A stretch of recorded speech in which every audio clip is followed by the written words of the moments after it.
Tayo na po ay magsisimula na sa ating pagsabot ng umaga na to. Ng umaga sa ating lahat. Piliin ng Diyos, nawa ay makatagpo tayo ng ating Panginoon.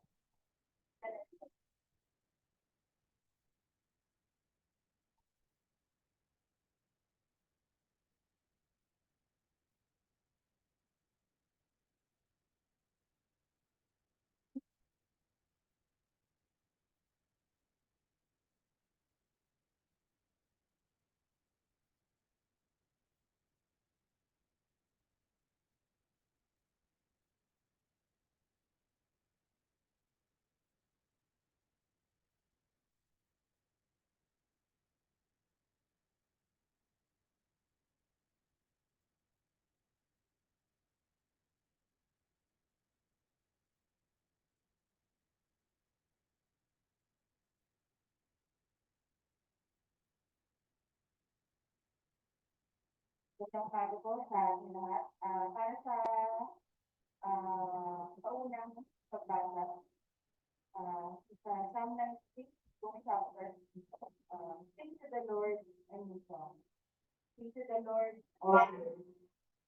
sing to the Lord, praise his name. Proclaim his salvation day after day. Declare his glory among the nations, his marvelous deeds among all people. For great is the Lord, and most worthy of praise. He is still feared above all gods. For all the gods of the nations are idols, but the Lord made the heavens. Splendor and majesty are before him. Strength and glory are in his sanctuary. Ascribe to the Lord all families of nations. Ascribe to the Lord glory in the heavens. Ascribe to the Lord the glory due his name. Bring an offering and come into his court. Worship the Lord in the splendor of his holiness. Tremble before him, all the earth. Say among the nations, the Lord reigns. The word is faithful and established, cannot be moved. He will judge the people with equity. Let the heavens rejoice and let the earth be glad. Let the sea resound and all that is in it. Let the fields be jubilant and everything be done. Let all the trees of the forest sing for joy. Let all creation rejoice before the Lord, for the Lord. Come to judge the earth, he will judge the earth in righteousness and the people in him. Pagkain ng Diyos, tayo narangin. Ama, dumudulong kami sa presensya mo sa trono ngayong biyaya. Salamat po, O Diyos. Para sa lahat, mayroong kang biyaya. At sabi sa kulangan, yan po ang nagpupuno. Purihin ka, katulad nga ng aming binasa, O Diyos, kami nagbubunyi, sa harapan mo nagbubunyi kami sa kabutihan, sa kapangyarihan, sa mga dakilang gawa mo. O Ama namin Diyos, si Yahweh, Ama ng aming Panginoong Jesus, na tagapagligtas, tapay ng pangalan. Hallelujah. We welcome you, Father in heaven. We welcome you, Lord Jesus, and Holy Spirit. And today, fill us. Fill this place with your presence. Fill this place with your wondrous and glorious power and presence, Father in heaven. Hallelujah, hallelujah, hallelujah. In Jesus' name, I pray. Amen. Amen. Mga tayo nakatayo, ay awit. Praise the Lord. Handa na ba ang bawat isa na umawit, sumayaw, sumigaw ng papuri sa ating Diyos na buhay? Amen. Nang po, ano, parang araw na ba?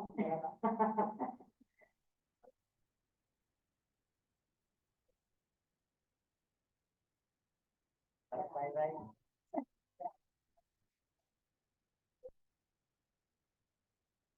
Din, at nadidig ba dyan sa nakapagod? Nadidig ba dyan? Hindi. Hindi. Malalaman. Saan siya nakakabit? Papalitan. Ano pa din lahat sa ego? Yung audio.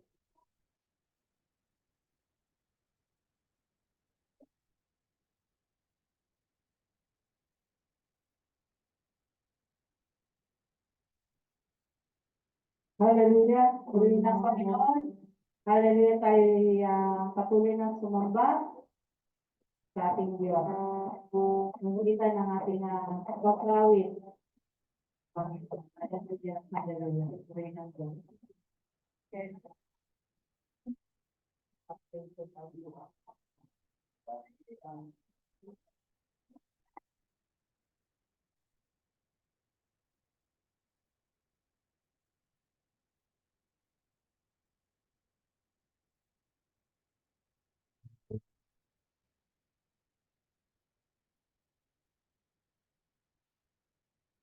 Praise God, hallelujah. Yes, Lord. Worship you, Father.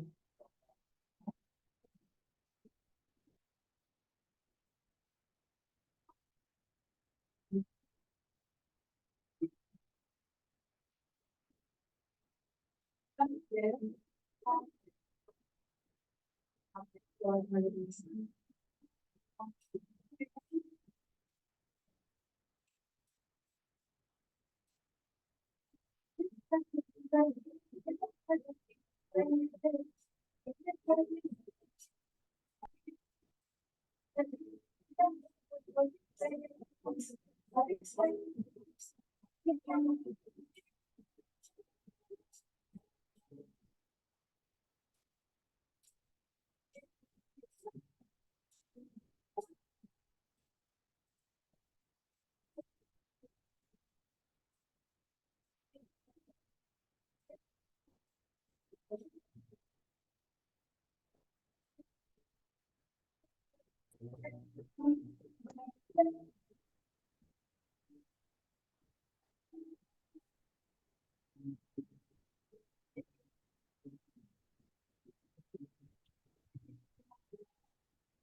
Hallelujah,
sa makapangyarihan sa lahat ng dakila, hallelujah, hallelujah. Yes, O Lord, hallelujah. Salamat po. O Lord, hallelujah, hallelujah. Patuloy ang aming pagsamba sa inyo po. Sa inyo, Diyos, hallelujah. Ang dakilang Diyos. Hallelujah. Praise God, hallelujah. O Lord, salamat po, O Lord, hallelujah, hallelujah. Yes, O Lord, hallelujah. Yes, O Lord, hallelujah. O Lord, hallelujah.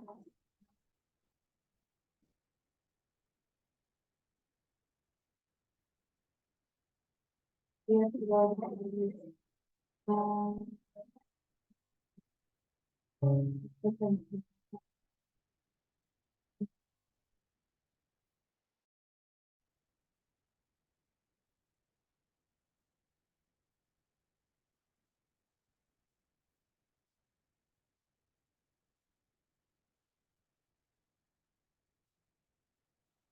Moving for me. With only what is it? Something to my along. And God wait for me. What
is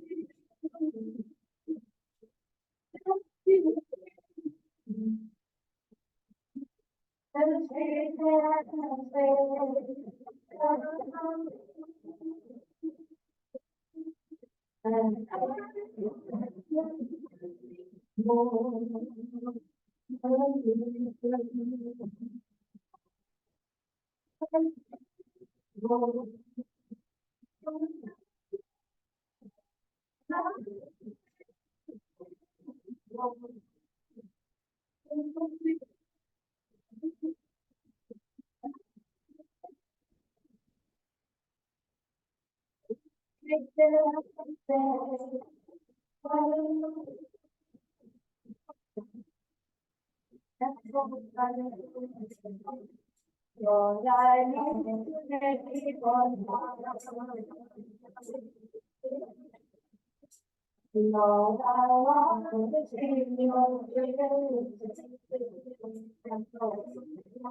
hallelujah.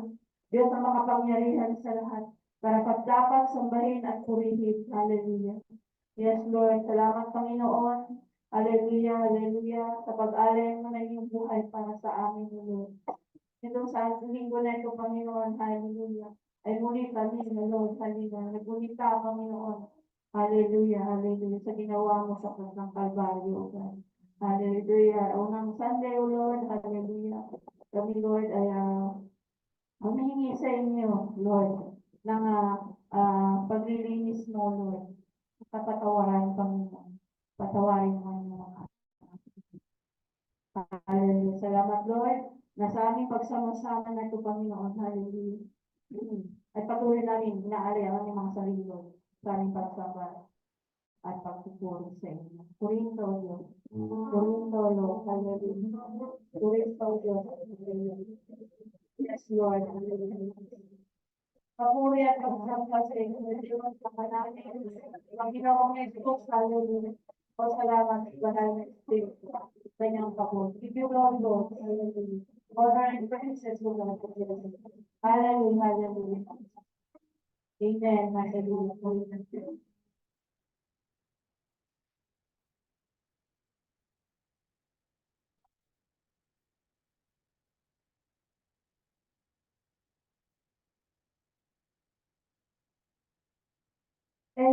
Amen, Diyos. So, this is our Mission Sunday. Kaya ang dapat ni Senyo ay yung ma-share nyo. Na kailan ba kayong share? Nag-try ba kayo? Nag-attend ba kayo? O lumipas sa isang buwan na wala lang? Hindi kayo nag-attend. So, pwede na Panginoon, sabihan doon sa nasa, diba? Kung proclaim natin, we shall proclaim. Kaya siya, proclaim. Nandun din sa galing sa proclaim. So, meron po ba?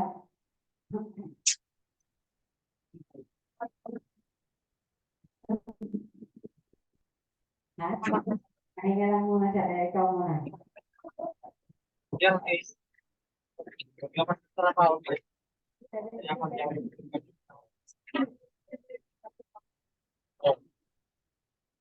Kailan Diyos, sa mga nang mga po natin lahat. Napakabuti na po na ang ano ko lang yung kanin ko lang yung kasi yung sa araw maraming design ko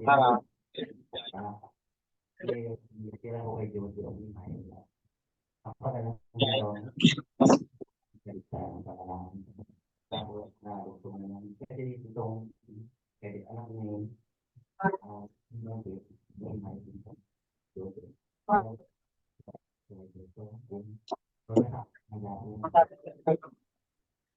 yung usapan namin sabi niya nakuha kami kay mami pero hindi namin alam na kami sabi ko panalangin na lang namin Diyos na gumaling sa kanya so yun nakakaano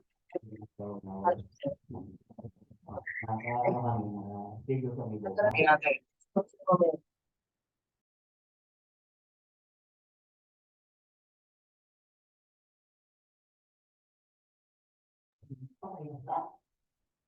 ngayon po kaya pasalamat ako na hallelujah ito na kuha ko rin na panalangin dito sa mga palapit na po Thessalonica yung pampayo ni Pablo na palapit ng manalangin puto talaga maano ka panalangin yun ang sa akin na naman sa akin napapanang o hindi parang nakaktipa ako sa panalangin kita tumatakbo ngayon sige bumalik pa kayo na pipit talaga din ako kaya sabi nga sa kapatero kuya parang nababaliw bakit po bakit salita ka mag-isa mo sabi ko nag-pray po ako minimorize ko lang yung mga ano ko memorize na Bible yung sabi dito si Paul sa 5:16 kayo lagi maging matiga sa panalangin pagpasalamat ninyo sa pangalan ni Kristo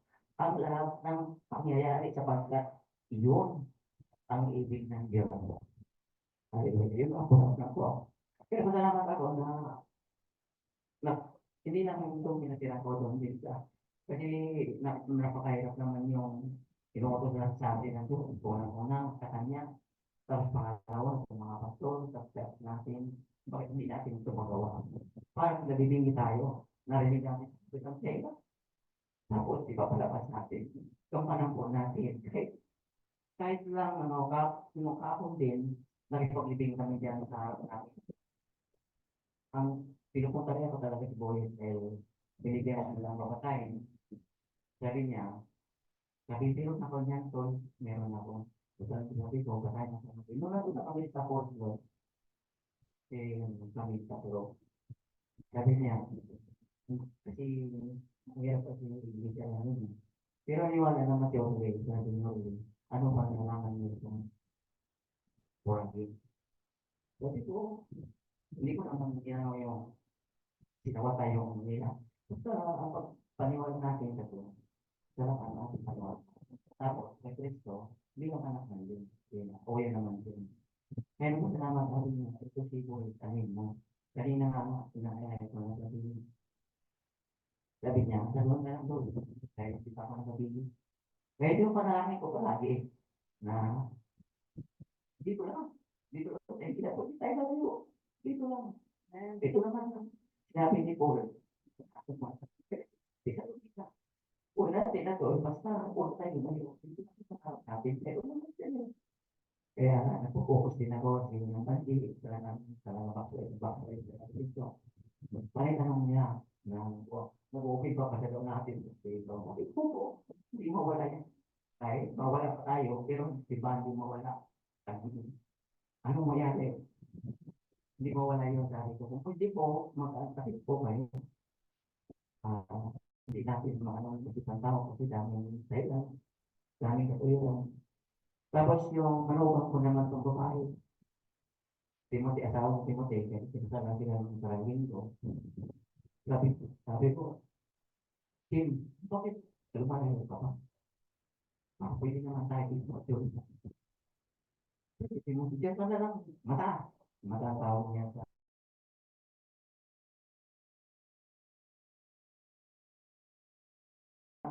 puro negosyo ang inano doon, kaya hindi ako pumunta doon. Diyan na lang tayo pumunta ka. Kasi sabi ko, okay na lang kayo. Dito na tayo. Sabi sa akin, sige na. Pag-isipan ano ko muna, magpapangon muna ako. Pagkalaman ako na magkala. Makipalik dito. Okay. Pero, una ko na talaga. Nakutulog din na doon. Ito lang pinagawa ko yung pananatin ko na tinurus natin. Nasa balik. Unang-unang kaya natin. Napakatikas talaga kita ng iyong mga pumunta. Sabi ko, nakinig na. Na, yun din ko walang pag-asa. Na walang unang mawala. Nandito lang ako sa akin. Ang islamatan sa kanila. Kung paano style ka. Malaki na tayo dito. Huwag kang isang tabi. Eh, iba ang kukunin sa ibiyahin yung iba na nagagamit na tayo. Ako tinawag ako ng mistake ko, pero hindi kailangan tumawag. Kaya po rin ang Diyos, maraming salamat. Yun lang naman ako sa inyo na itong nakarinig ng panalangin ko. May kapamilya talaga panalangin. Sa totoo lang, wala kang pinakawakan. Hindi, magpasa ng Bible. Kapag sa amin, sabi, meditate, sa amin mo, sa madaling araw, yung panalangin na sabay ko, tutupid diyan ako, pag mo sa panalangin sa mga sabi mo, ano yung talagang sasalita panalangin ko. Kaya kung siguro ko kayo nasabi nyo na huwag kayo magpanalangin, maapa kayo titignan ng luto. Ang panalangin, importante ng lugar ng photo nyo. Yung tinitingnan ng to. Kaya po rin Diyos, maraming salamat sa patuloy-tuloy dito. Ito na andahan Diyos para sa kanya. Amen.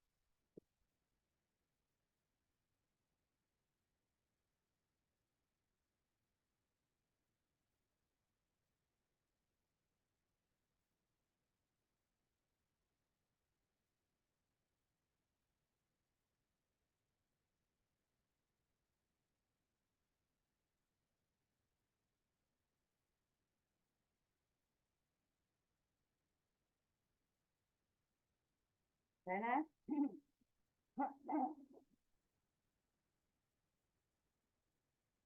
Lalo po ba? Tuloy na tayo sa ating Islam.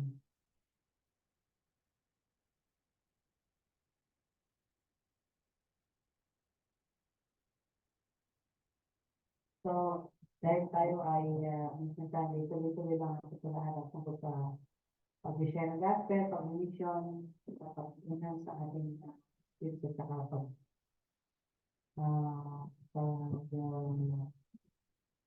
pag-aaral ng mga devotional para sa pag-share o pag-mission.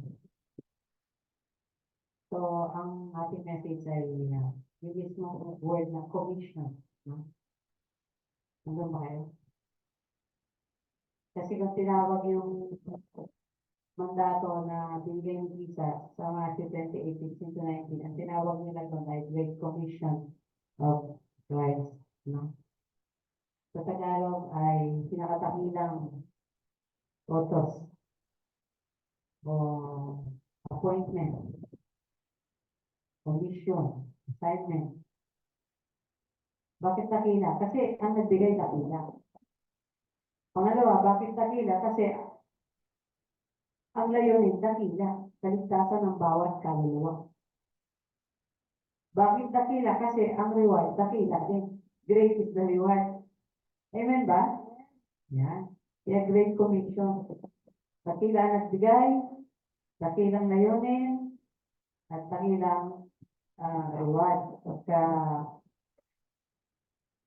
pinatupad natin. So, may pagkakataon sa Bible, sa verse na ito na naalala ko sa verse na ito na natin ko yung hindi naman malilimutan ni Lord yung pagpapagaling mo. Hindi niya malilimutan. Kahit na minsan gumewang-ewang ka. Pero yung ginawa mo na para sa Kanya, hindi na mabubuhay yun. Appreciated niya na yun. Praise na yun. So, tayo ay nasa commission. Kung makapag-share ka ng screen, yan ang mga commission na nakita natin sa Bible. Nasa page, sa page, ano ba page? Page 1. Yan, sa commission. Yan. Commission. Takda, ano ba tawag dito? Takdang aralin. Takdang gawain. Great Commission. Commission is takdang gawain. Sabi dyan, it is a special assignment. So tayo ay manalangin. Ama, sa aming patuloy na pagmuni-muni, nawa bawat sa ay ma-encourage na magsilakbo sa kanyang mga puso para magkaroon ng sapat na tulak o encouragement sa amin or motivation to really do this for you. And of course, for your time and for mankind. Ganun na lang ang inyong pagpapahalaga sa mga tao. Katulad ng pagpapahalaga niyo sa amin, nawa patuloy din kami magpahalaga sa iba, Ama. Sila rin ang naging dahilan ng paghihirap at kamatayan at pagsakripisyo ng aming Panginoon Jesus, nawa man din namin ito masayangin. Kundi patuloy namin itong ialok. Itong ebanghelyo na ito ay patuloy namin ialok sa mga tao, Panginoon, na hindi pa nakaka-realize ng ganito katotohanan sa mga bagay na ginawa mo para sa amin lahat. Thank you, Father. Kung wala, Panginoon, na magsasakripisyo din sa pagpapahayag ng komisyon na ito, ng ebanghelyo na ito, at nagagawa ng assignment na ito, Panginoon, ay matatagalan pa ito. Pero dahil nga, O Diyos, gusto rin namin maranasan ang paraiso, ang paradise na nagsarado, na magkasala sa iba talaga. Gusto na rin namin makita, maranasan ang kingdom, makapamuhay kami sa kingdom, O Lord. Hallelujah.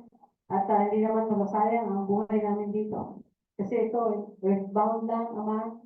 Ito lang ay temporary dwelling place. Itong mundo to ay temporary or parang testing place, trial place, Lord. And how, so that we could learn how to live in your kingdom. Dito pa lang sa mundo. Thank you, Father. Give you glory. Bless us all. Bless the word. In Jesus' name. Amen.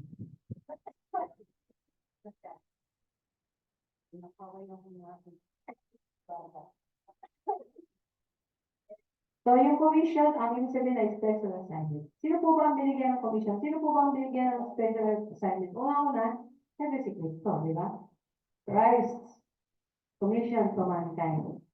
Yan, siguro no, alam niyo yan. For God so loved the world that He gave His only begotten Son, and whoever believes in Him shall not perish, but have eternal life.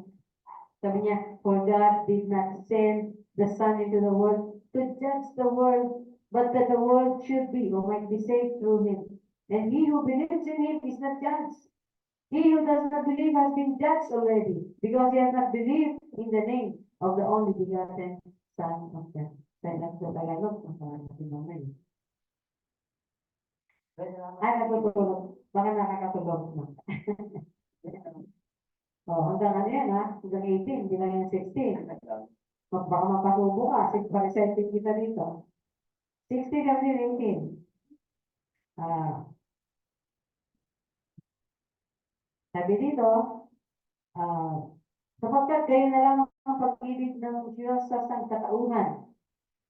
Ito, ginawa na lang talaga nila sa libutan. Kasi minsan, hindi nila yung physical world yung sinasabi. Hindi nila yung humanity. Pag sinabi kasi yung mundo, tatlong bagay eh, physical world, principles of the world, and the people of the world. Tatlo yan na minsan nagagamit.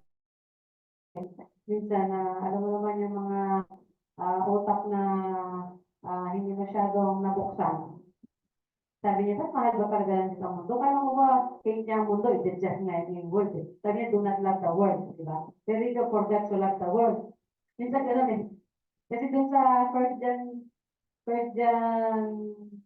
3:15 natin yan. Sabi niya, do not love the world, for anything that is in the world is the lust of the flesh, boastful pride of life.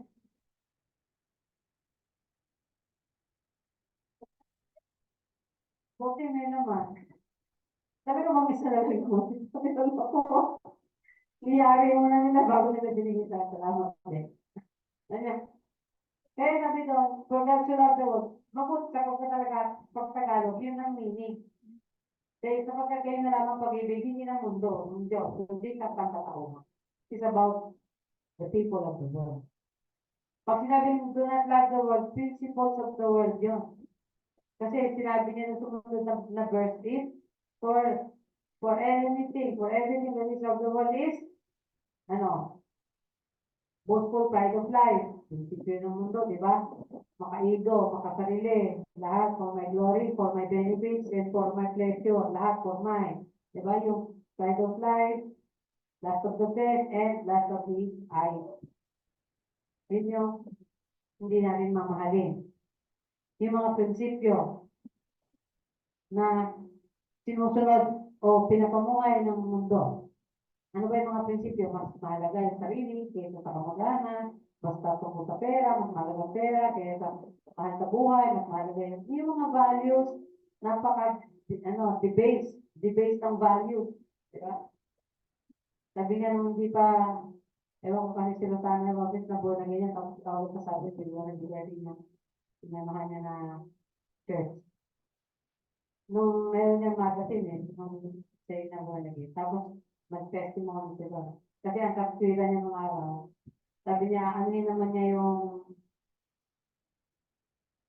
yung prinsipyo kung magugutok naman sila mag-ina. Kasi yan sila sana rin isang halos naging highest paid prostitute ng araw.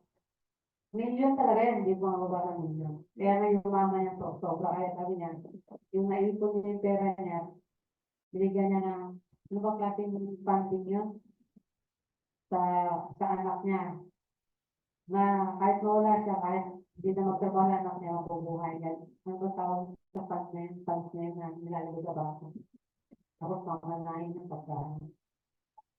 Last pan niya. Thank you. Last pan. Last pan. Naka-tender ito, ibon lang na ibon. Kasi mga ibon niya yung tikita lang yung dalawa siya. Sabi niya, yan, kahit na hindi na ako magtrabaho, at di na rin sila magtrabaho, pagka andun na yung na-full na yun, sa edad nila, at saka sa yun ang ganun kalaki yung savings niya para sa dalawang anak niya. Kasi sabi niya, ano yung prinsipyo kung magugutom na kapag pero na buhay na ganyan siya, na meron siya kasi kamag-anak, akit tito o pinsan, na sinyaran siya ng gato. Nakita niya. No? Mas mahalaga pa rin pala yung prinsipyo na kahit pa paano buhay ka ng marangal. Kahit na konting pagkain lang. Kasi sabi nga sa Proverbs, the name is, di ba? More important. Ang pangalan ng tao, mas mahalaga kaysa dito o kaysa mga dito. Anyway, punta tayo doon. So, yung commission ni Jesus Christ to the world. Sabi niya, isinubo ng Diyos ang kanyang anak.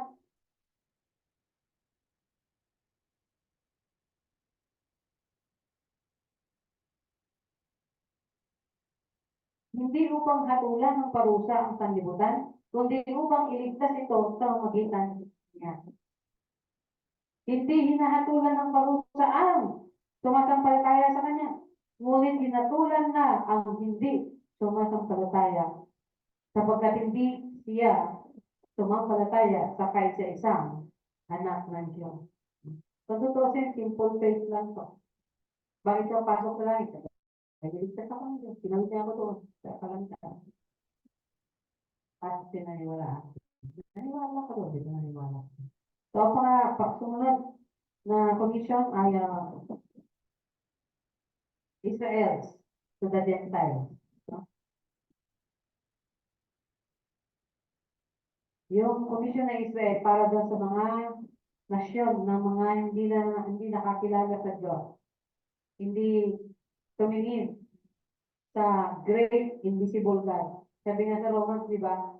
Walang dahilan para hindi magkaroon ng kamalayan ng isang tao na merong Diyos na hindi nakikita ang makapangyarihan sa lahat at gumawa ng langit at lupa. Kasi pag tinignan mo na lang ang bituin, kung nakapag-aral ka pa ng science, ilan ang galaxy, hindi mo mabilang. Hindi lang pala itong galaxy natin. No, madaming palang galaxy. Paano nag-contain yan? Saan ba naka-contain yan? Saan bang marapian ng kalawak-lawakan?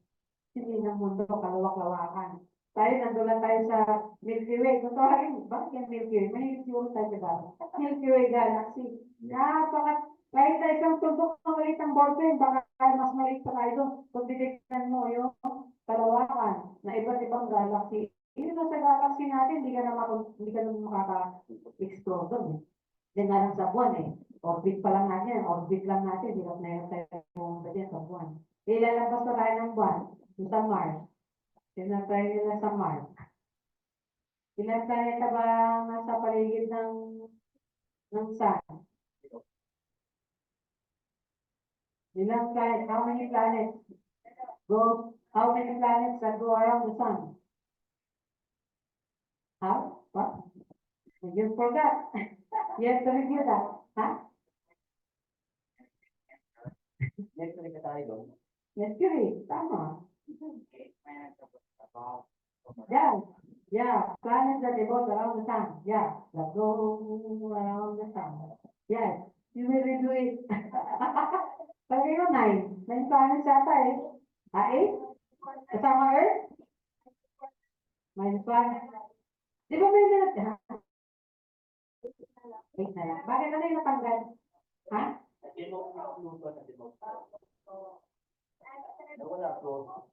So hindi siya planet. 8.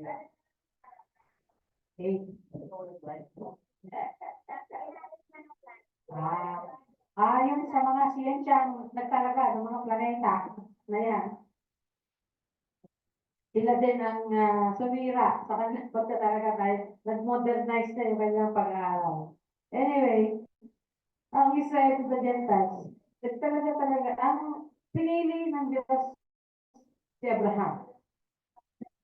Nung mga anak si Abraham, si Isaac.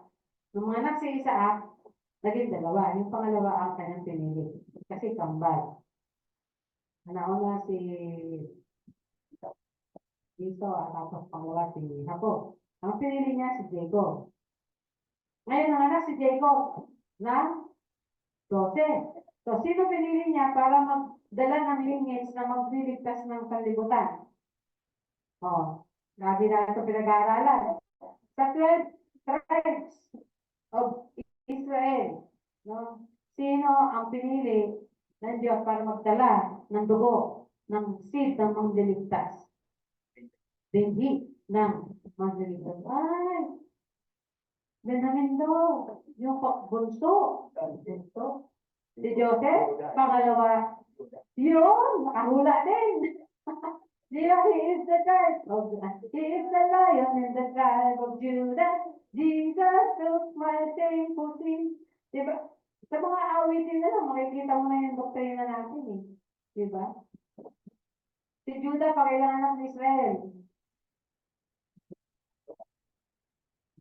Lagi yung gula eh. Pero ano, paano may tumatama sa pangalawa? Pangapat. Di ba bang, una si Reuben. Kaya si Reuben, nagkagusto sa concubine, sa kabit ni Israel, kaya inalis yung pagkapangalan niya eh. Nagkagusto siya dun sa isang asawa ng tatay niya. O kabit. Reuben, Simeon, Levi. Sino yung Levi? Yun yung mga sacerdote. Si Moses, isang Levita, pangalawa siya dahil ang pangalan si Aaron. Si Miriam, yung mga lahi ng mga sacerdote, lahi ng mga pastor, yan, ang Levita, lahi ng mga pastor. Pero si Jesus, kinanya na lahat niya yan, lahi ng mga priest, lahi ng propeta, kinuha na yan, lahi ng priest, prophets, at lahi ng mga hari. Kinuha na lahat niya, inangkinan niya lahat. Nakuha niya lahat sa kanya na lahat. Inassign na sa kanya lahat. Inappoint na sa kanya sa lahat. Kaya itong Israel, ang mandato nito ay para ipahayag ang kaligtasan sa mga hindi. Pero ang nangyari, sa mentality ng Israel, gusto nila sila lang yung ligtas. Gusto nila sila lang special sa mata ng Diyos. Gusto nila sila lang yun. Kaya nagkaroon ng pride. Kaya imbis na magkaroon sila ng compassion, nagkaroon sila ng pride. Nalala niyo yung assignment ni Jonah? Lord, ba't mo naman ang mamupuntay sa Nineveh? Number one ang kalaban namin yun. Tapos ngayon gusto mo iligtas. Kalaban na namin yun. Kung tayo mag-ibanghelyo, isipin niyo ba, Lord, nakakawin ko yun. Ba't naman doon ako pasisya ng gastel? Kung makapangutang yun, Lord, di ako makapasimpuliin. Tapos yung pag-upo, siwan ko ng gastel. Di ba gano'n? Ugali, Israel yun. Sabi hindi kita pinili para piliin lang kita. Pinili kita para sa isang misyon. At yan ang Great Commission. Pero natin ng Israel, ay, nagdudumi nyo. Ayaw namin kayong sumama sa templo. Tapos yung para sa nakatalaga sa mga hintil, yung courts, ayaw pa nila papasukin doon ang mga hintil. Ang ginawa nila tindahan. Kaya galit si Jesus. Hindi para sa pagtitinda yan. Para yan doon sa mga hindi Hudyo, sa mga hintil na pumunta dito para tumamba, makisamba. Kasi nga, sila ay mga sumasamba na sa Diyos. Doon sa temple, kasi di ba meron silang patakaran sa temple. Doon sa court, yung court for the Gentiles. Yung sa inner court, and the innermost court, sa high priest, ay yung inner court sa mga priest, at yung outer court ay sa mga Gentiles. Pero lahat yun, inisanayan ni Jesus, nung biniyak niya yung curtain na naghihiwalay sa inner court at saka sa holy place at saka sa holy of holies. Ang tawag nila doon, holy place and holy of holies. Doon sa pinaka-banal-banalang dako, tinanggal yung naghahappy doon, na ganyan daw ang kapal na tela. Grabe pagkahappy nun, ano? Paano mapunit yun nang walang kamay at walang gunting? Kahit gunting, mahirap eh. Kasi ang kamatalim na kater. Pero isang kidlat lang niya ng Diyos nung mamatay si Jesus. Nabitak. Ang nangyari sa mga priest na nandun, nagsipagbang doon. Ayaw sinasabihin doon sa kahon na nagdadala ng Ten Commandments o yung tablet. Kasi pagka tumingin ka doon, patay ka. Pero nagtaka sila, ba't nabiyak na? Nawala na yung sabing. Nawala na yung galit ng Lord, yung wrath ng Lord, hindi na sila tinabla ng galit ng Lord, hindi na sila namatay. Ewan ko sana, kaya napunta yun, no? Yun sa mga naghuhukay, ang tawag ko sa mga naghuhukay, na scientist, archaeologist, yan ang di pa nila na-discover kung saan napunta yung Ark of the Covenant. Masaya siguro pag yan ang nakita, no? Pero baka dahil sa pag-destroy, kasi ng 70 AD, din-destroy yung sinira, winasak nila yung temple na yan. Baka kasama yan sa pinagbabasan nila, pinagbawasak. AD 70. Ibig sabihin, ano na yun eh, natakpan na yung wrath ng Lord. Kaya sabihin, kaya na nila. Kasi no, takot na takot mga Gentiles yun. Hindi nila pwede mawakan. Pag sinawakan nila, namamatay sila. Di ba nung napunta doon sa anong lahi yun? Nagkaroon sila ng bukol. Ako, sinumpa tayo dahil dyan sa Ark of the Covenant. Tawagin na din sa baol. Ang ginawa nila, isininggaw nila sa bagong, ano, yung bagong fresh na hayop. Tapos sabi niya, papunta yung banda ron, kaya ang Diyos na nagawa dito sa atin. Pero pag hindi naman, naligaw ng land natin, hindi naman ng Diyos na Israel ang gumawa. Ito pumunta. So, sinasabi, pamunta dun sa lugar ng mga Israelite, ay, sila nga ang nag-cause na. Nag-aalay pa sila ng mga bukol-bukol na gold. Pinali, parang nag-symbolize din sa bukol-bukol na yun. Nilagay nila doon sa ano, kapitol. Pero napunta doon sa ano, sa isang pamilya, blinas siya ni Lord kasi sa kanya napunta yung art. Para po ano na, yung presence ng Lord, with about, ano, yung blessing. Kaya itong Israel, ano sabi niya dun sa lagi ko sinasabi sa inyo, lagi ko itong minimemorize, hindi ko lagi ma-memorize. Sabi niya, dahil hindi kayo na namunga, bibigay ko sa ibang bayan ang kaharian ng Diyos. Kasi yung para sa amang, ang yung sa Matthew 21:43, tama ba yan? Tingnan natin. Lagi kong itong gusto kong sabihin sa iyo. Kasi minsan, yung mga tao, iniisip nila, oh nga, dapat ikuunin natin ng Israel para i-bless daw tayo. Totoo naman yung inawin. Kaya lang, hindi, naalala ko, magtalo kami, kapatid. Sabi niya, sabi ko, hindi minutes, o hindi, ibig sabihin, consecrated or separated or sanctified ang Israel. Per se. Kaya lang naman sila consecrated, kaya lang naman sila appointed, kaya lang naman sila blessed, kaya lang, dahil for a certain purpose. Pero dahil hindi na sila gumawa yung purpose nila, ano ibig sabihin, no? Eh, yung blessings ng Lord napunta sa iba din, di ba? Pero yung pangako ng Panginoon stands forever. Pero tatandaan natin, hindi sila exclusive. Pangako ng Diyos sa kanila, okay, mag-stand forever hanggang sa dulo ng walang hanggan. Hanggang sa dulo ng mundo. The blessings of the Lord, kaya nga lagi may nakatakda. Hindi niya inaanihilit ang Israel, lagi may natitira. Kahit na, nagkaroon ng Holocaust, 16 ilang million ba pinapatay ni Hitler? Hindi pa rin naubos eh.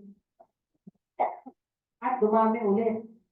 Nagkaroon ng mga Israelita, ng mga Hudyo, sa iba't ibang bansa. Hindi talaga nila pwedeng ubusin dahil lang ang pangako ng Panginoon ng Diyos stands forever.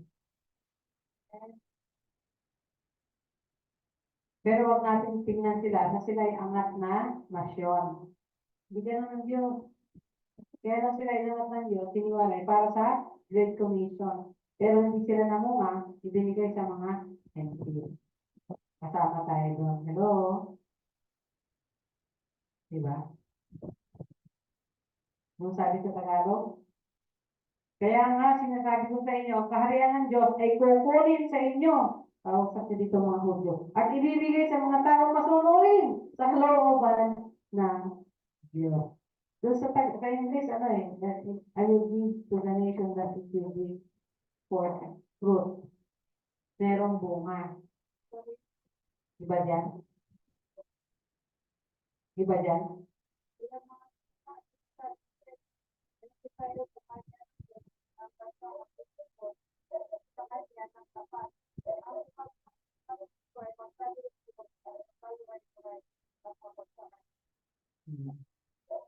Kaya sabi pa yun, parang mas mabuti. Greek translation. Sabi dito, therefore I tell you, the kingdom of God will be taken away from you and given to another people who will produce the fruit of it. Kung tatagalogin ko, yung karya ng Diyos aalisin sa inyo.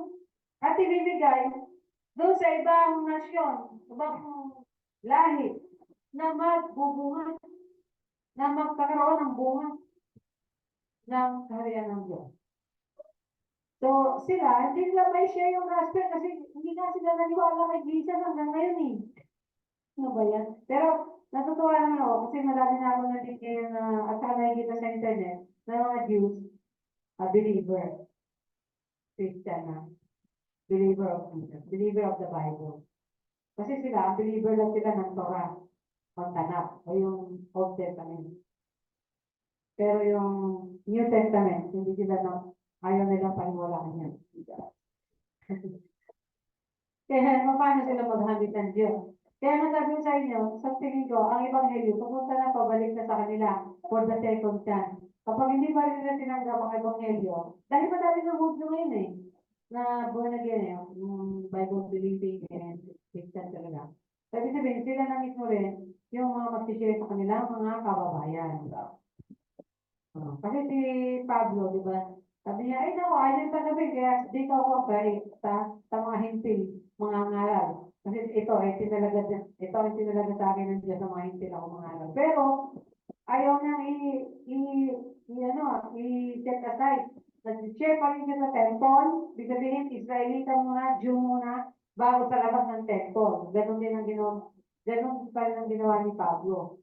Kasi, siya bilang Hudyo, may heart pa din siya sa kababayan niya.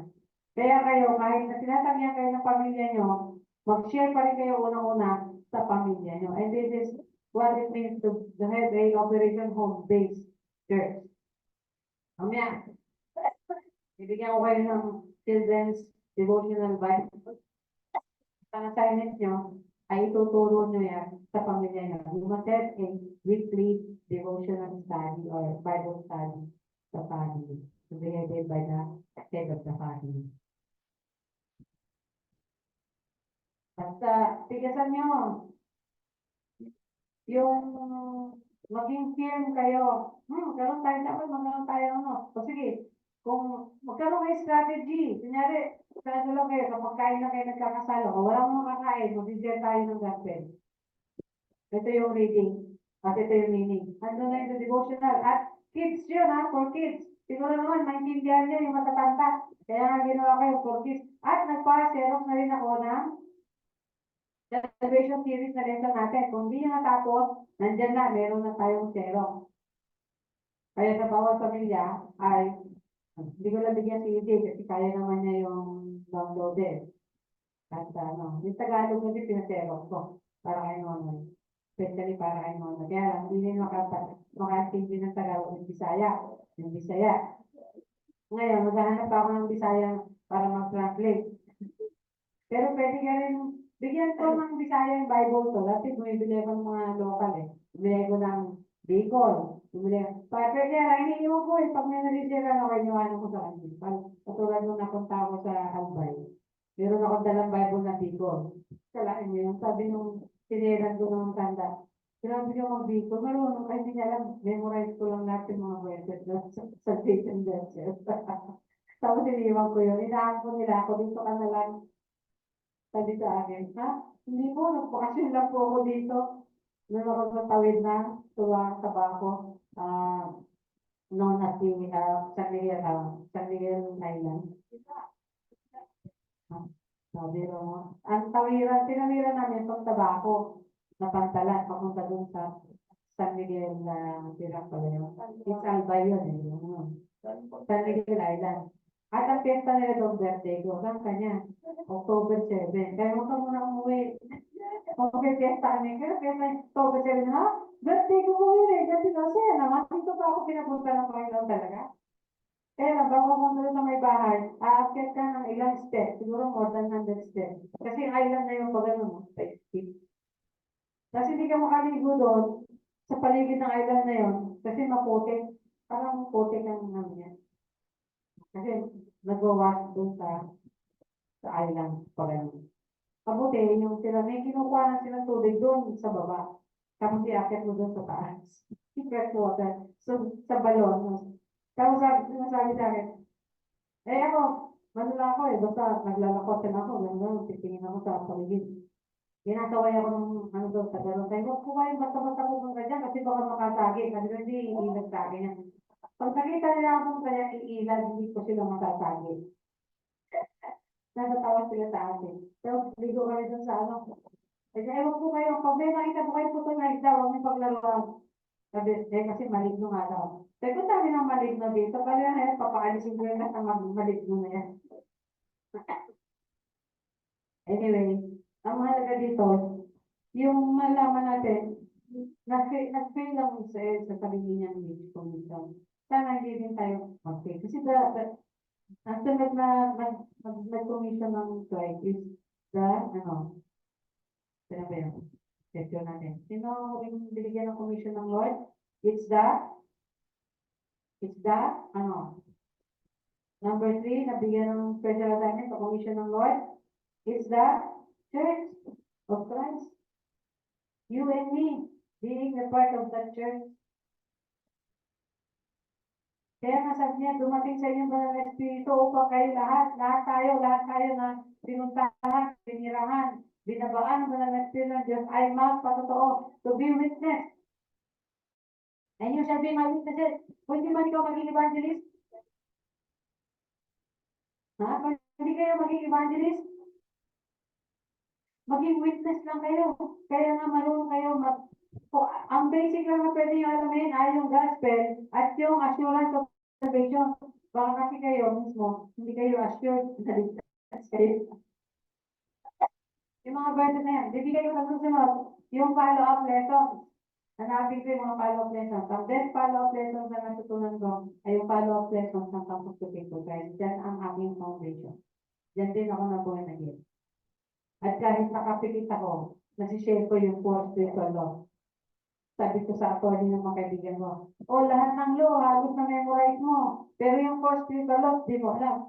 Ay, hindi ko alam yung ate. Okay, number 1, mahal ka ng Diyos. At may maganda kang plano sa buhay mo. Saan mo nakuha yung law na yun? Principle yun, John 3:15. At saka John 10:10. Gusto mo maging anak ng Diyos? John 1:12. Diba? Yun lang yun. Yun ang mga batas na hindi pwedeng baligin at kahit hindi pwedeng ma-amend. It cannot be repealed and it cannot be amended because it is the permanent law of God. Kaya sino man magsasabi na hindi umibig ang Diyos sa kahit sino, kahit hindi ka dapat. So dito sa Matthew, yun yun ano? Yun na yun sa Matthew 28:19-20. So, kung hindi man tayo makakuha maging disciple maker ng Jesus, at least tayo ay mga taga-tanim at harvester. Tapos pag na-harvest, sino na yung magbili na? Ibang worker na yun. No? Ibang worker na. Meron taga-tanim, taga-dilig, taga-harvest. At pagkatapos ma-harvest yun, magtatanim ulit. Kaya sabi niya dito sa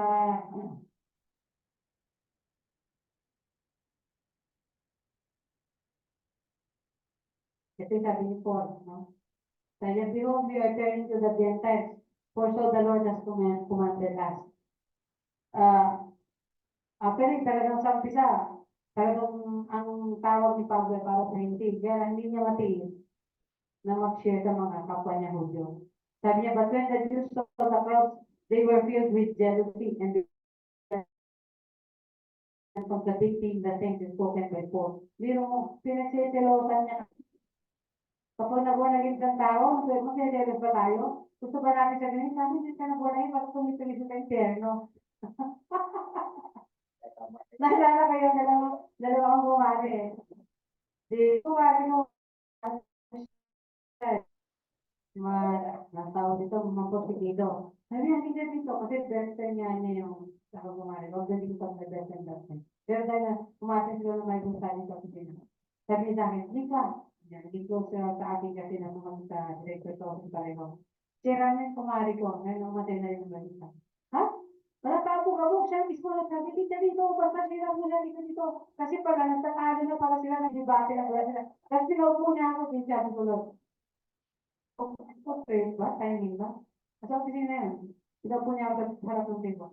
Ayan, gusto sabihin siya sa'yo, sisiran ka niya, sabi. Sige. So, siniran ko yung basic principle ng pagpipirma. Sinan nyo, dahil sa Panginoon Diyos, namatay si Kristo para sa Kanya, para sa kasalanan niya. Hindi siya bang tumanggap siya sa Panginoon, kaagad yung time na yun. Grabe, di ba? Minsan, kaya ako appreciated ko eh. Yung mga tao, naalala ko din yung namatay na kasama namin sa opisina.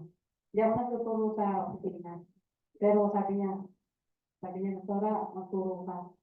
Ha? Kasi pag-suplay ko na, hindi, magturo ka. Sabi niya, meron gusto makinig. Sabi niya, sino? Sino doktora? Interner, malagi na rin mag-interner. Ha? Talaga? Adi, naisip ko naman, Lord, bakit ka naman ito pag-aanihin? Yung pati pa. Sige po. So yung doktora, yung nurse, doon kami pumunta sa clinic, doon ako nag-share. At yun ang naging Bible study center namin. At siya taga-invite, siya taga-dala ng Bible, at binibili siya ng Bible sa Bible Day. Bawat binibigyan niya ng Bible ng New Testament. So na-appreciate ko, ako may taga-tulak din kahit pa paano. May taga-tulak sa akin, at saka may kaya,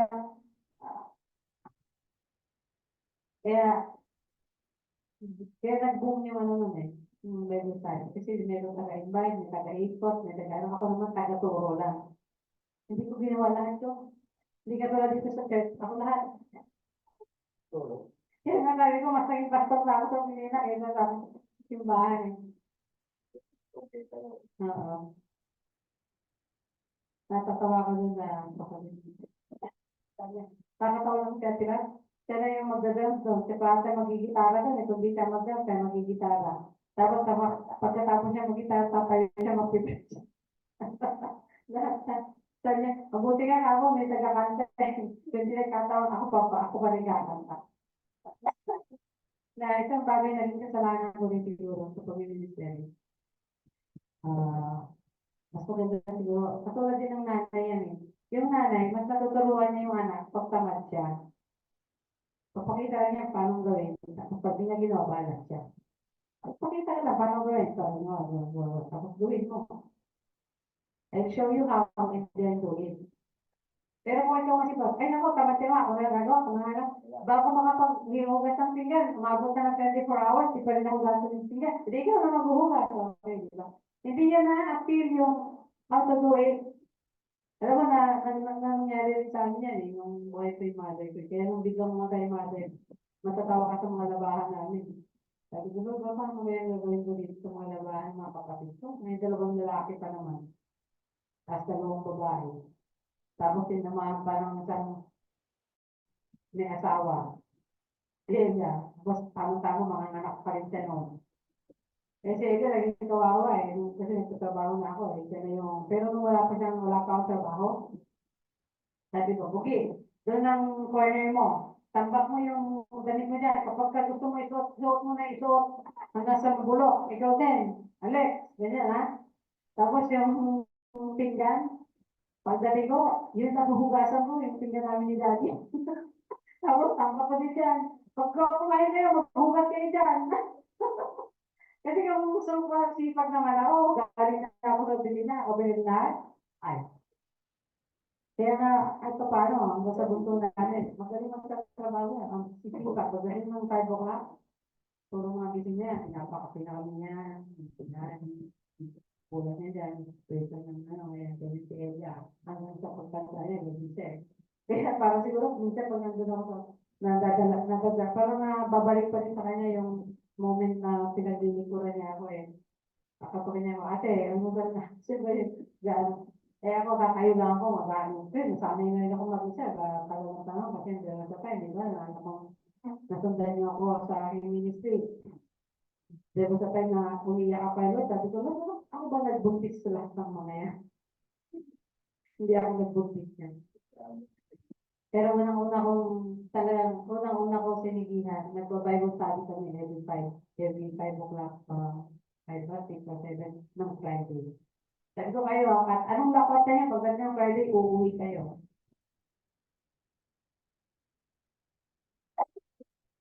Kasi dalawang lalaki, mapigilan mo ba yun? Pero dalawang lalaki, nasusuweto ko yun, pero yung bunso, hindi ko masuweto.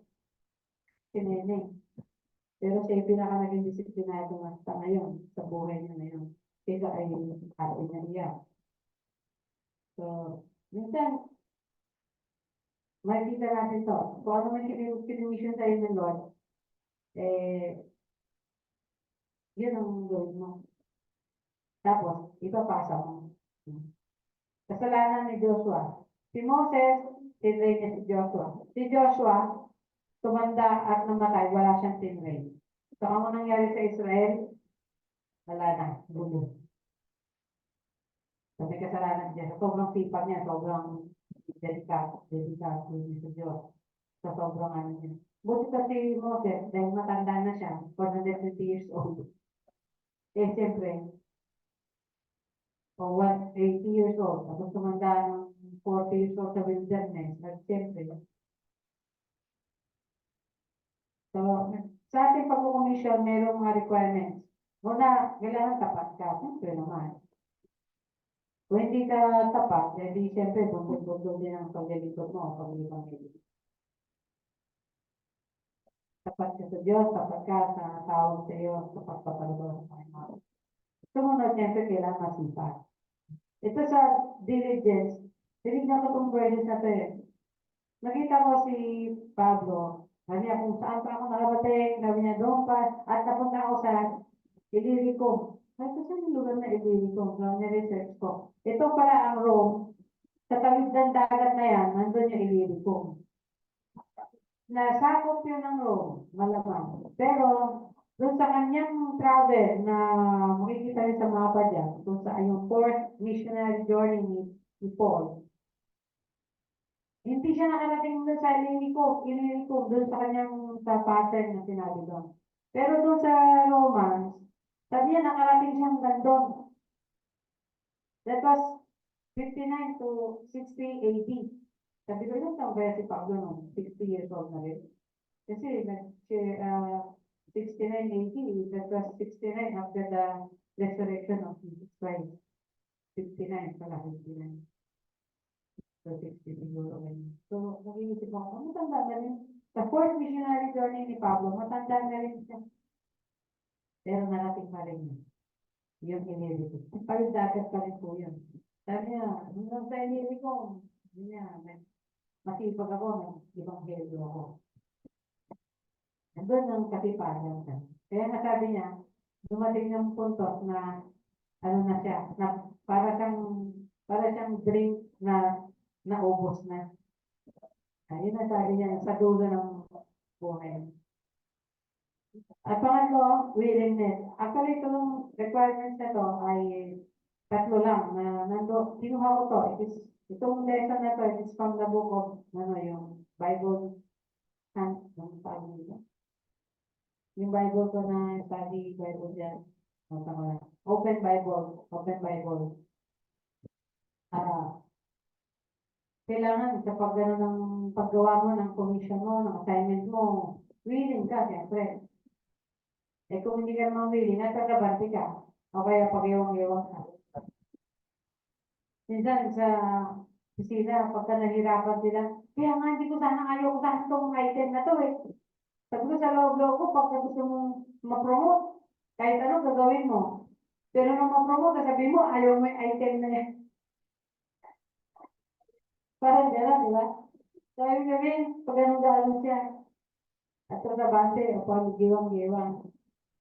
Kailangan kasi,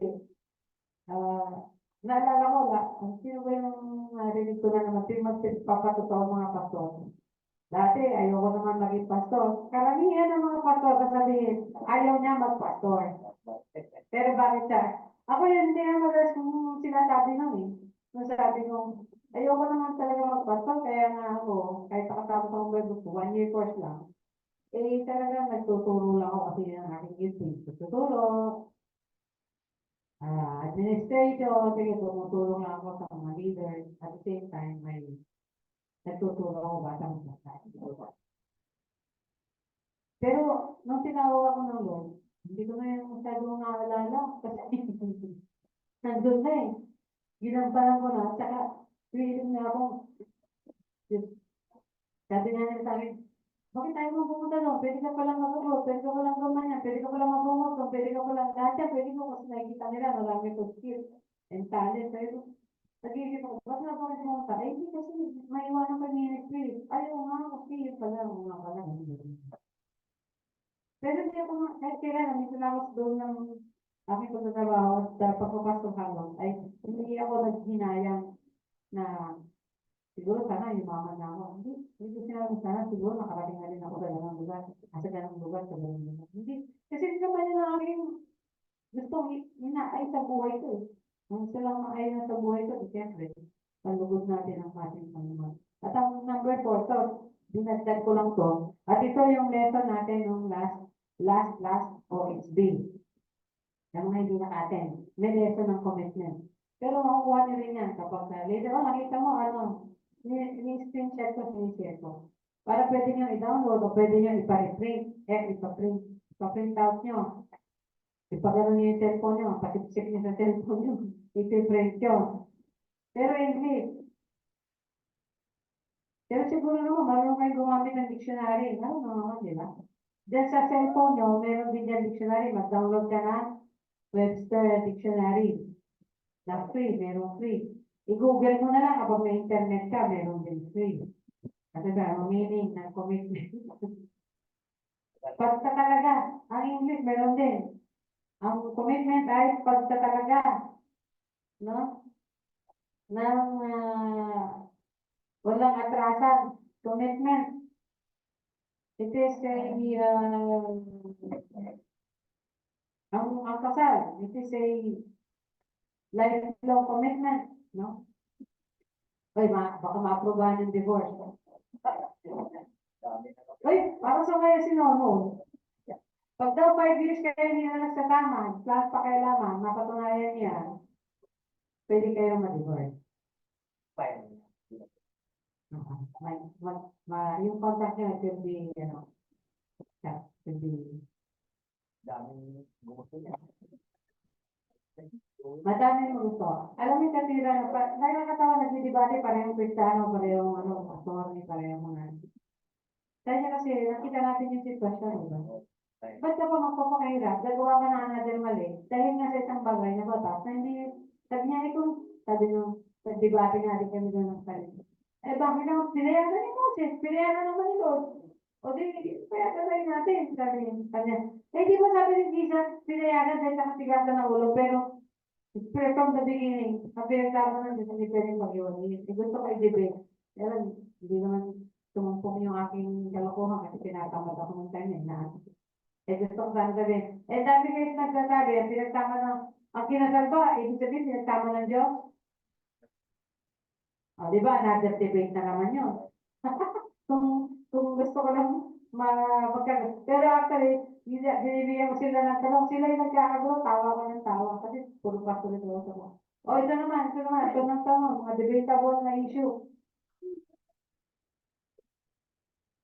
Ay, hindi, pwede kayo mag-iwalay, pero hindi ka na, hindi ka pwede mag-asawa ulit. Sabi ko, alam mo, hindi mo ganun ang Diyos sa,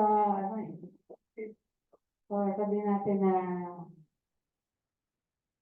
ayaw ko, sabi ko, ako nga nagbago isip ko kung magkaroon ng annulment at saka ng remarriage yung aking kumari ng psychology. Nung una, ayaw niya sabihin sa akin.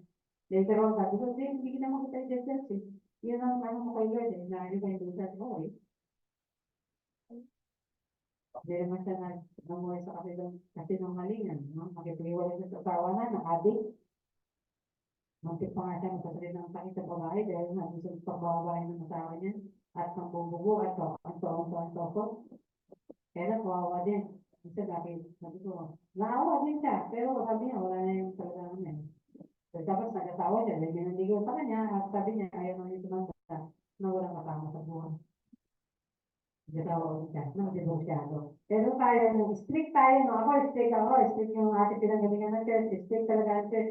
Kahit yung ating assembly club, strict dyan. Kung maghihiwalay ka, di ka na mag-asawa. Sabi ko naman, ba't mo naman taking soul? Kung pwede ka mag-asawa na, diba? Anyway, depende yan sa feelings ni Lord sa iyo. Ako hindi ko na kasi yan yung sinasabi ko sa inyo, mayroong mga gray areas. Ang mahalaga dyan, Hindi ka nag-ligid sa'yo. At kung ano yung direksyon ng Panginoon sa'yo, kasi meron tayong permissive yun ni Lord. Yung hindi lang yung tinatawag na ultimate and absolute will of God. Tayo, meron tayong kanya-kanyang dealings kay Lord. So, huwag natin i-judge yung isa't isa. Pero yung black and white, ibig sabihin, ang itim, puti-puti. Huwag niyong gawing gray area. Pero yung may mga gray areas na wala naman sa Bible na direct command, nasasabihin ba ni Lord na, o judgment na, pag nagkasawa ka ulit, dahil nag-divorce ka, na-anal ka, condemn ka na, hindi ka na maliligtas, punta ka na sa langit, kaya hindi ka makapupunta sa langit. So, I cannot say that for you, sa inyo yan. Kasi yan ay gray area. Ang mahalaga dito, pag nag-gospel tayo, yung gospel is pure. And that is Jesus Christ alone. Madami nagtatanggap kay Jesus, pero hindi bilang Lord and Savior. Kaya ngayon, the next lesson natin, sa disciple of Spirit, yung Lordship ni, ayan ba first? Ayan na, Lordship, commitment. Nakaraan ay, Lordship, yung Lordship ni Jesus. Dapat hindi mo bago yun. Ano ko yun sa ating DC, kaya kung pwede nyo i-bring si Raisa, tulungan si tatay niya para sa mga materials. Nandun sa DC. Pwede kayong nandun sa media file or something. I-print nyo. Tapos pag-aralan nyo. Basta may bibigyan kayo ng Xerox copy. Hindi ko pa na-sort out eh. Tapos, meron tayong Bible. Pumili ko ng Children of Kids Bible for your meditation. Kaya encourage ko, EJ, si Bena, si Maria, yung kinikitigi sa bawang pamilya, yung Kids Bible, pwede nyo gamitin sa inyong devotional. At saka siyempre, yung ating print out. Kahit alin dyan, pwede nyo gamitin sa palitan. Mahalaga, yung konsepto, yung principle na home base. Kasi, hindi nyo alam, darating ang araw, baka hindi na naman tayo uubra sa ganitong face-to-face, di ba? Pero kayo, you can handle your own. You can have your own. Tapos kapit-bahay na. Naalala ko nung panahon ng Holocaust. Lahat ng dingding nila noon, merong kwarto pala sa loob. Nagbubuhay tayo. At ginagamit nila yung mga commercial area. Kunyari, bibili, para pumunta sa Bible study. Tapos pumunta dun sa kung panood niya, kung ma-download niyo, kung makikita niya sa YouTube or anything, pwede niya yung hiding place, hindi ako nagkamali. O kaya yung life before it and boom, studio siya, pero nabuhay na rin siya, tapos nagbabible studies lang kasi nahuli sila na magkapatid. Kapatid niya napatay, pero siya, niligtas siya ng Diyos sa pagkakamali lang ng yung typographical error. Imbis na papatayin na siya, pinakawalan siya. At nagpatotoo siya hanggang sa abot na makakaya ng lahat niya kasi matanda na. Kaya na-reveal yung mga senaryo ng Holocaust. Biro mong grabing ginawa ng mga Nazi sa kanila ni Hitler. Pero kaya nasabi nila nung mapatay si Hitler, hindi na daw hinanap kung nasaan si Hitler. Sinama na siya dun sa mga binabakho ng mga patay. Hindi na siya mga kung saan siya napunta.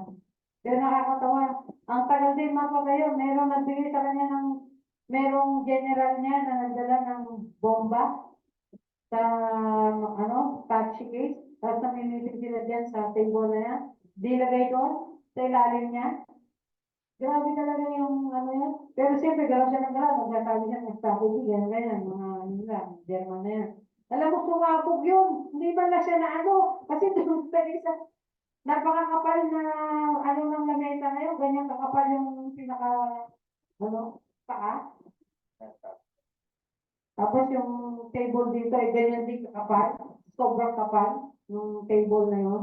Napunta siya sa bandito, saka sumabog. Kaya hindi siya Tapos naging maingat na siya doon, pero may panahon, mamatay siya, hindi na daw malaman kung nasaan yung bangkay, nasaan ba yung Hitler na yun. Napunta din siya sa mga binabakho ng mga patay. Doom. Doom. Ako, kung makita mo yung mga documentation na yan, mangingilabot sa mga sobrang pinatay yung panahon na yan. World War II yan eh, no? Kasi ako tama yung panahon ng Hitler. Nazi. Talagang number one na purpose niya, assignment niya, commission niya, to kill the Jews. Pero hindi niya na-annihilate yung Jews. At thousand pa yung nakabalik. Ganyan yung faithfulness ng Lord. Kaya dapat ganyan din ang ating faithfulness. Yung ating commitment. Ang commitment ni Lord, no? Sabi niya, to the point of death. Yan yung Philippians 2:8. Even to the point of death and death on the cross. Hindi lang basta kamatayan, kundi karumalduman pa ng kamatayan bilang criminal. Death on the cross. Yan ang commitment niya. All out. I will. Lord, sabi nga niya, Father, kung pwede bang hindi na ako dumaan dito, pero kalooban mo mangyari. Kaya ganito. Tinupad niyo. Nawa, ganun din tayo sa Ebanghelyo. Matupad natin yung ating Great Commission of Jesus Christ. The gospel of Jesus Christ. Yan natin. Number one, pagpraktisan niyo yung anak niyo, kapitbahay niyo, kapatid niyo. Number one yung pagpraktisan niyo. Ako, si Daddy, pinagpraktisan ko din yan eh. Kaya nga sabi ko sa inyo, si Daddy, kung kailan namatay si Mami, naglagay siya ng altar na merong rebulto. Never niyang ginawa yan sa buong buhay namin. Si Mami, ang gumagawa niya, nung mamatay Mami ko, nagtayo siya ng altar doon sa corner niya. Nung time na yun, doon pa naman ako na-born again. Iiyak pa Lord. Sabi ko, minsan kung gawin ko Lord. Fasting ako, fasting. Nagpa-fasting niya ako nun. Tapos, natutulog siya, Dad. Ganyan pa naman. Dad, diba, dati naman wala tayong debuto. Ang gina natin yan. Sabi ako, sige, repeat mo. No? Nung una, takot ako, baka iba sa akin. Miss ko. Tapos sinenervous pa ako. Yung kabataan ko, tapos nilagay ko sa sako. Sabi ko, basahin mo ba ito? Parang nakatingin sa akin, natatakot pa ako. Walang tumitingin. Parang sabi nila, inusumpa ka daw. Huh? Sabi ko, ito ba yung Lord? Pero sabi ko, nakaganyan ako. Binatag ko kasi baka mamaya dadampo. Sabi kasi nila, pag di mo binatag, baka dampo rin na iba. Sabi nila, yung kaswertehan nila. Diba? Pag nakuha sa basura. Uy, swerte naman. Ito ba nagsabi yung swerte? Tapos kahit kalukuhan yung ginagawa, swerte pa din, di ba? Dahil doon sa rebulto na yan. Kaya hirap na hirap ako sabi ko. Kasi naglalaban yung aking, siyempre, kultura, sabi ng mga tao, tapos bago sa pananampalataya. Sabi ko, bibig, basta patingin sa akin, Lord, ha? Sabi ko. Kasi nung bata ako, nagbabasa ako doon sa frame na mayroong puso, tapos may mata, tawag na, the eye. Yan ako nananalangin, Lord, Jesus, din ako nananalangin. Lord, ganito po. Nung naging ako na-discover niya ni mami ko wala na rin yung korsilyo na cross nila, yung mukha ni Jesus, Korean korsilyo. Merong, ano ba yung nakalatin doon? Inri, something, meron na mga letter, dito, nawala na rin yun, kasi shock lang yun nawala ng sira. Tapos ano na yun, kasi yung mami ko, ang faith din niya, tingin ko kay God, kay Jesus, ano din itong faith. Kaya lang, siyempre, nagporsilyo, kung ano mga tinuturo. After that, sabi ko, Lord, naniniwala ako sa salita mo. Kaya, kung tulungan mo akong i-convince si Erpat kasi nagkukonsulta mo siya sa mga nagpupungsoy. Sabi ko, ano ba talaga, pungsoy, Catholic o ano ba religion niya na ngayon? Nag-iba-iba na siya dahil nga sa depression niya. Yung depression niya na pagkamatay ng aking nanay. Kung ano na yung sinubukan niya. Yung 3 hakbang, nilagyan niyang 4. Kaya nagsitisod tuloy kami dyan. Teka ano ba, Dad, may alanganin pa nga na to. Tapos parang nilagyan niya ng harang, yung pinto. Nagpusoy. Kung ano. Later on, mabuhay na yun ako, sinabi ko, Dad, okay lang ba sa inyo? Tatanggalin, hindi ka naman dati talaga naniniwala mo. Buwan na natin. Yan, nalis na rin namin. Hindi ko lang matanggal yung 4 na baitang doon, yung 4 na baitang, ganyan. Nabitiso tuloy ko. Ay, kung ako kasi dahil karoon ng kalanganin na baitang, bawalan na lang nila, Alex na anyway. Ang mahalaga doon ay meron tayong commitment kay Lord. We do it to the end. At magkaroon tayo ng kasipagan din sa pag-ibanghelyo. Huwag tayong magsawa sa pag-ibanghelyo. Hanggang sa makarating, makauwi ang ibanghelyo doon sa Israel. Kung makarating na sa Israel, bigyan sila ng chance ng hindi na lang konti-konting Israelita o Hudyo ang naniniwala kay Jesus, kundi yung mas common na, yung mas. Alam mo sa Pilipino, kahit na iba-ibang religion, meron tayong common ground, and that is the Savior Jesus Christ. Pakakalig man, magpa-iglesia, si Jesus, kinikilala ng Savior. Although, iba-ibang pananaw, mas matindi yung mga oneness, si Jesus talaga, siya yung Father, Son, Holy Spirit. Mas matindi yun. Although, meron yung common ground natin si Jesus, medyo maling-maling nga lang yung nag-iiba-iba yung pananaw. Anyway, mahalaga dyan si Jesus is the Lord, the Savior, the Son of God. Only anointed and appointed. Hindi na si Kibuloy appointed. Kulong ba? Si Jesus lang talaga ako. Siya ka nga Kristo eh.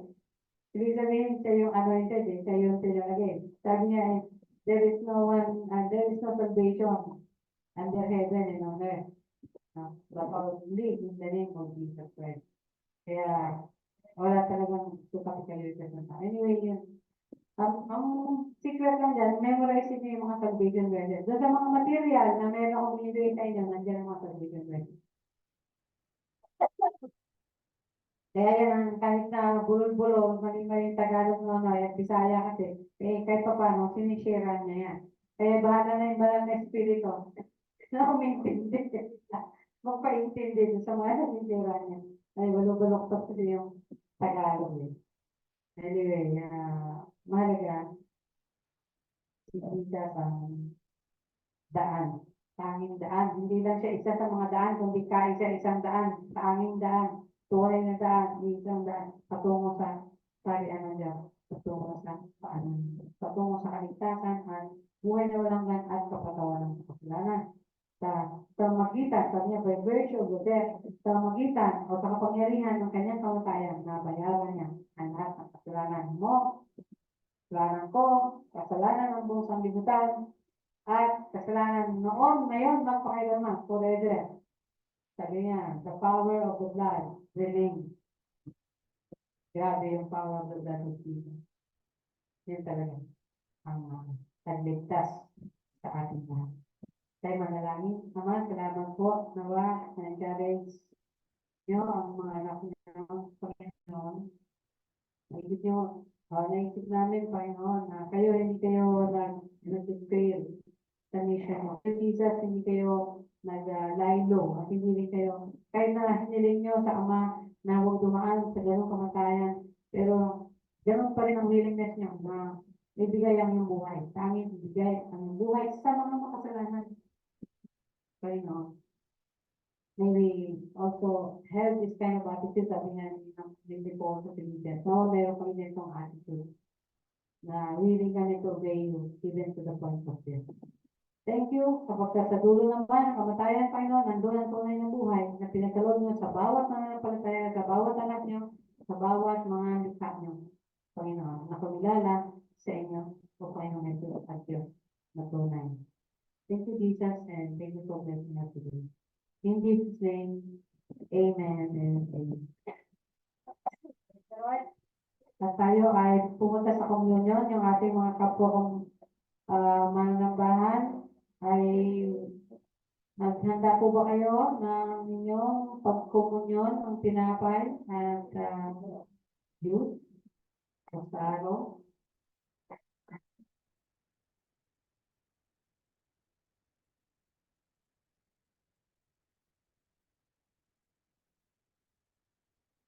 Thank you. Salamat.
Sino tayo tumayo? Ako ang tinapay ang buhay, sabi ko, no, naman ang nabuhay tayo sa akin.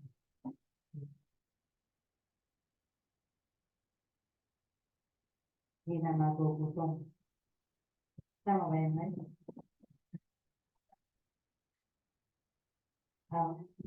Kasi naman, tayo mga natin. Naman tinatanggap ka namin, na tinatanggap nila ng amin bilang kami dito. Kaya salamat po. Ito mapaalala lang sa amin. Kami ay sa inyo at kayo ay nasa amin. Kami bilang bahagi ng katawan ng Kristo, na sinisimbolo ng tinapay na ito. At mga nalinis na dugo ni Kristo, na sinisimbolo man ng anak. O Diyos, nawa ay nagtatalaga naman yung buhay na maglingkod din para sa inyo. Salamat po sa pag-ibig niyo, nawa pag-ibig ito dumaloy sa aming mga puso patungo sa kapwa namin. Kahit na sino pa siya, ano pa siya, sa iyo ang ginawa niyo para sa amin, kahit ako may makasalanan pa, kayo namatay para sa amin. Thank you, Father. We give you glory. Amen. Ito ang katuruan tinanggap ko sa Panginoon at ibinigay ko naman sa inyo noong gabing si Pinagkanulo. Ang Panginoong Jesus ay dumampot ng tinapay, nagpasalamat at pinagpiragan ko ito at sinabi, ito ang aking katawan na inihahandog para sa inyo. Gawin ninyo ito bilang pag-alaala sa akin. Basta sa inyo, ang tinapay na ito, Panginoon, ang sumagpala sa amin, Espiritu, sa pangalan nito. Amen. Ating kainin.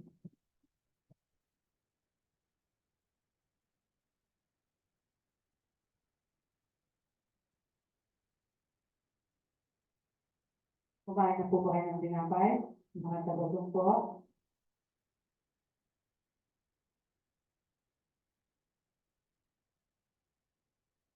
Ama namin Diyos, salamat sa pagbasbas ng salo na ito. Nasang nakapagpapaalala sa amin na kami nilinis na ng maraming dugo ni Kristo na patuloy din, Panginoon, na patuloy din nilinis.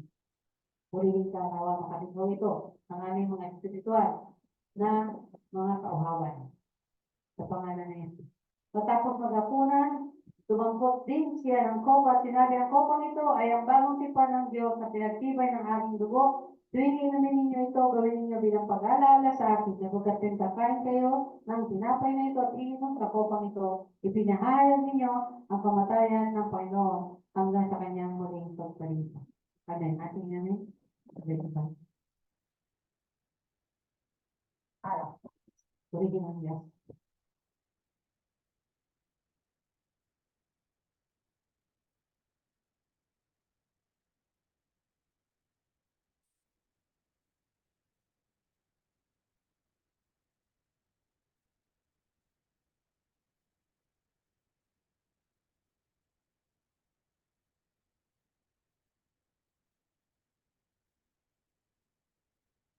Puri ng Diyos, maraming salamat sa ating pagsamba sa ating Panginoon. Hallelujah. Meron akong basahin dito sa Mateo 9 verse 12. Mateo 9 verse 12. Sabi dito, narinig ito ni Jesus at siya ang sumagot. Ang mga may sakit ang nangangailangan na manggagamot, hindi ang mga walang sakit. Pumayo kayo at unawain ninyo ang kahulugan nito. Habang ang ibig ko at hindi hain, sapagkat napalito ako upang tawagin ang mga makasalanan, hindi ang mga banal. Puri ng Diyos, tayo manalangin, Panginoon. Salamat po sa umaga ito. Hallelujah, natapos namin yung service. Panginoon, salamat, ikaw ang gabay. Ikaw aming tungkol, ikaw ang palir sa lahat ng bagay. Maraming salamat sa ito. Bigay, ito ang puso namin na po, lalo namin sa inyo. Panginoon, kung ang kulang namin, ikaw na po ang magtulong sa lahat ng bagay. Panginoon, sa pangalan ito, lahat po magsabi ng Amen, Amen, Hallelujah.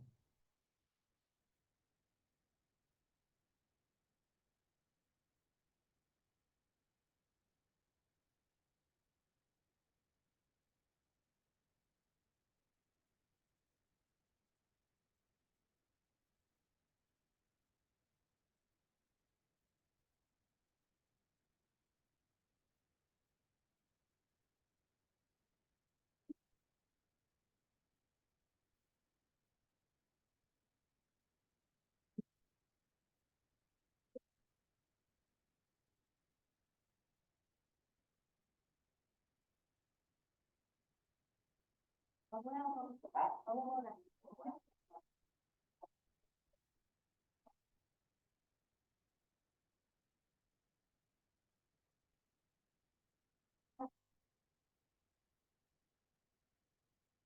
tumayo para sa pasal ng langit.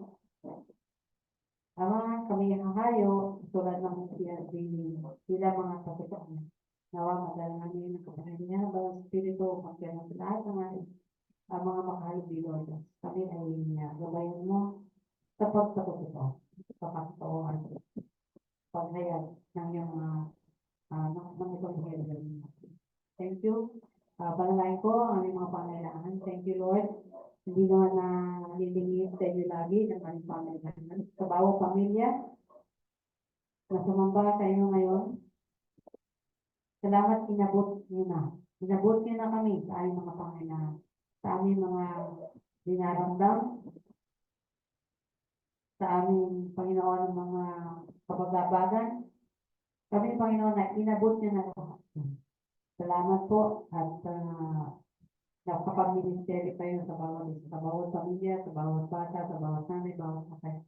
At bawat sila lang, Panginoon. Makaisa namin kahit sa buong mundo na sumasamba sa inyo na tunay na Diyos at sa Panginoon na ginagabayan ng mga. Thank you, Father. Patuloy lang namin tiyata sa inyo ang aming bansa at lahat ng ahensya, no? Kasama nito, Panginoon, hindi lang yung kabaranggayan at sa datahan makakasabi ng number 1, yung school, Lord, kabayan nyo, yung hospital, kapag-minister sa mga may sakit, at lahat ng mga ahensya, Lord, na tumutulong para sa kabubuti ng mga tao. Sapagkat yun naman talaga ang puso mo. Ganoon na lang ang iyong pag-ibig sa mga tao nila lang mo kahit na sila ay pasaway. Kahit kami ay pasaway. Sabi nga ng mga awit, ano ang meron ng tao, at yan lang, ganoon na lang ang iyong pag-alala at pag-ibig. Thank you, God, for your great love. Thank you for hearing us and then for our prayers. And thank you for hearing every prayer request na meron na hinahain sa inyo bawat isa. Salamat, Panginoon, sa pagtulong sa amin lahat at mga gusto namin makita mangyari sa buhay namin, sa mga anak namin, sa mga mahal namin sa buhay, sa mga anak namin. Father, lahat yan, pinataas namin sa inyo, pinamamahalan namin. Intas, everything, Father in heaven, sapagat ikaw lang naman sa inyo, walang imposible, walang mahirap pa. Thank you, Lord, for all of this. In Jesus' name we pray. Amen. At para sa basbas ng Diyos sa buhay, na si Yahweh, na ating Diyos, malika sa atin, nag-umilig sa atin ng tapat. At sa magitan ng kanyang anak, na pinagkaloob niya sa atin, bilang ating tagapagligtas, Panginoon, at tanging daan patungo sa Kanya, at pinagkaloob nila sa atin upang samahan tayo sa mundo na ito at maharap ang buhay araw-araw hanggang siya ay muli magparito sa banal na Espiritu. Salamat po. At binasbasan niyo kami, O Diyos, ng dakilang presensya at kapangyarihan mo, Panginoon, ngayon at magpakailanman. Amen and amen. Praise the Lord. At magandang umaga sa ating lahat. Paki-stop na ang recording at siyempre ang ating picture.